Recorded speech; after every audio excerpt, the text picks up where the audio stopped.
Hello students, நம்ம இந்த வீடியோல எதை பத்தி பார்க்க போறோம்னா கிளாஸ் 10 11 12க்கு வந்து பார்த்தா குவார்டர்லி எக்ஸாமுக்கான ஒரு 25 டேஸ்க்கு வந்து பார்த்தா ஸ்டடி பிளான் போட போறோம்.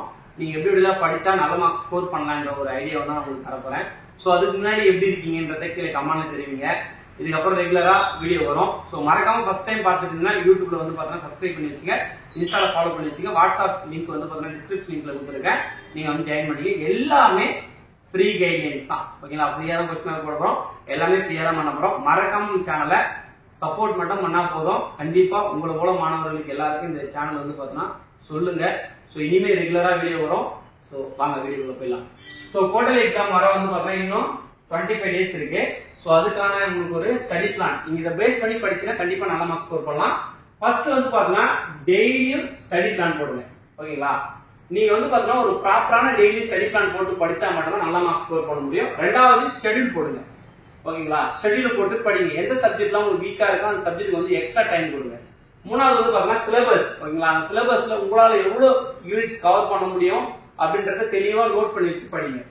நாலாவது டெய்லியும் படிக்கிறத ரிவிஷன் ரொம்ப ரொம்ப முக்கியம். ஓகேங்களா? ரிவிஷன் பண்றது ரொம்ப ரொம்ப முக்கியம். நைட் படிச்சுன்னா காலை ரிவிஷன் பண்ணுங்க, காலைல படிச்சுன்னா ஈவினிங் வந்து ரிவிஷன் பண்ணுங்க. அப்புறம் வந்து பாத்தீங்கன்னா செக்லிஸ்ட் போடுங்க. ஒரு வீட்ல ஒரு செக்லிஸ்ட் போட்டு பிசிக்ஸ் இன்னைக்கு இவ்வளவு முடிச்சிருக்கோம், கெமிஸ்ட்ரி இவ்வளவு முடிச்சிருக்கோம், சயின்ஸ்ல இவ்வளவு முடிச்சிருக்கோம் சொல்லிட்டு செக்லிஸ்ட் ஃபாலோ பண்ணுங்க. அப்புறம் வந்து பாத்தீங்கன்னா வீக்லி படிச்சது எல்லாமே வீக்லி டெஸ்டா நீங்க கண்டக்ட் பண்ணீங்க. இல்ல நம்ம ரெகுலரா டெஸ்ட் கொஸ்டின் பேப்பர் எல்லாம் போடும், அதையும் ஃபாலோ பண்ணீங்க. அப்புறம் ப்ரீவியஸ் இயர் கொஸ்டின் பேப்பர் அதெல்லாம் நான் ரெகுலரா அப்டேட் பண்றேன். அப்புறம் மாடல் கொஸ்டின் பேப்பர் நான் ரெகுலரா அப்லோட் பண்றேன். இதெல்லாம் வந்து நானே கொடுக்குறேன். ஓகேங்களா? அதுக்கப்புறம் ஒரு ஸ்டடி பிளான் நான் சொல்றேன். ஓகேங்களா? இந்த வே ஆஃப் மெத்தட் நீங்க ஃபாலோ பண்ணீங்க, இல்ல உங்களோட வே ஆஃப் மெத்தட் கூட நீங்க ஃபாலோ பண்ணீங்க. மார்னிங் வந்து பாத்தீங்கன்னா 5 to 7 நான் ரொம்பலாம் முன்னாடி கூட இருந்து சொல்ல மேத்ஸ், பிசிக்ஸ், கெமிஸ்ட்ரி 12th. ஏன்னா இது ரெண்டுத்துக்கும் ஃபர்ஸ்ட் ப்ரிஃபரன்ஸ் கொடுத்து படிங்க. 10th ஆனா மேத்ஸ், சயின்ஸ், சோசியல் சயின்ஸ் உங்களோட விருப்பம். ஓகேங்களா? எந்த சப்ஜெக்ட் உங்களுக்கு டெய்லியும் எடுக்கிறீங்கன்றத வீக்லி ஒரு பிளான் போட்டு படிச்சீங்க. அப்புறம் 8 to 6 ஸ்கூல் படிங்க. ஸோ ஸ்கூல் டைமிங்ல என்ன ஹோம் ஒர்க் இருக்கு அதை ஃப்ரீ டைம் கிடைச்சா இதுல ஏதாவது உங்களால மேனேஜ் பண்ண முடிஞ்சா மேனேஜ் பண்ணுங்க. ஆனா ஈவினிங் டைம் கம்பல்சரி இதை ஃபாலோ பண்ணுங்க. 6 to 7 ஸ்கூல் ஹோம் ஒர்க்கை ஃபர்ஸ்ட் கம்ப்ளீட் பண்ணுங்க. இதை வந்த உடனே ஃபர்ஸ்ட் முடிச்சிருங்க. ரெண்டாவது 7 to 8:30 நீங்க வந்து பாத்தீங்கன்னா பிசிக்ஸ் படிக்கலாம், சயின்ஸ் படிக்கலாம். அப்புறம் வேற ஏதாவது உங்களுக்கு எந்த சப்ஜெக்ட் வீக்கா இருக்கீங்களோ சோ அந்த சப்ஜெக்டை ஃபோக்கஸ் பண்ணி படிங்க. அப்புறம் 9 to 10 அத 10:15 வரை படிங்க, இல்ல 10:30 மணி கூட வரை படிங்க.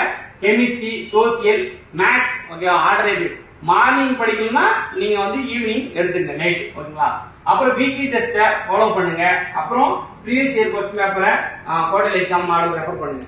நீங்க இதே போல பண்ணீங்கன்னா வரப்போற குவார்டர்லி எக்ஸாம்க்குள்ள நீங்க வந்து பாத்தீங்கன்னா குறைஞ்சபட்சம் எனக்கு தெரிஞ்சு 10th ஆனீங்கன்னா ஒரு 400 above மார்க்ஸ் ஈஸியா ஸ்கோர் பண்ணலாம். 11th 12th இருந்தா 500 above மார்க்ஸ் ஸ்கோர் பண்ணலாம். சோ நீங்க ஃபர்ஸ்ட் வந்து பாத்தீங்கன்னா புக்ல இருக்கிற 1 மார்க்ஸ் அதே போல தரமா படிச்சீங்க. சோ இது போல ரெகுலரா வீடியோ வேணும்னா கீழே கமெண்ட்ல தெரிவிங்க. கலாம் கல்வி மெயின். சோ ரெகுலரா வீடியோ வரும். சோ உங்களுடைய சப்போர்ட்டை பொறுத்து தான் நான் அடுத்தடுத்து வீடியோ எப்படி போடணும்ன்றது ஒரு மோட்டிவேஷனா இருக்கும். சோ இந்த வீடியோ யூஸ்ஃபுல்லா இருந்தா உங்க ஃப்ரெண்ட்ஸ் எல்லாருக்கும் ஷேர் பண்ணிடுங்க. மறக்காம இந்த வீடியோக்கு 100 லைக் வருதா நான் பார்ப்பேன் யூடியூப்ல.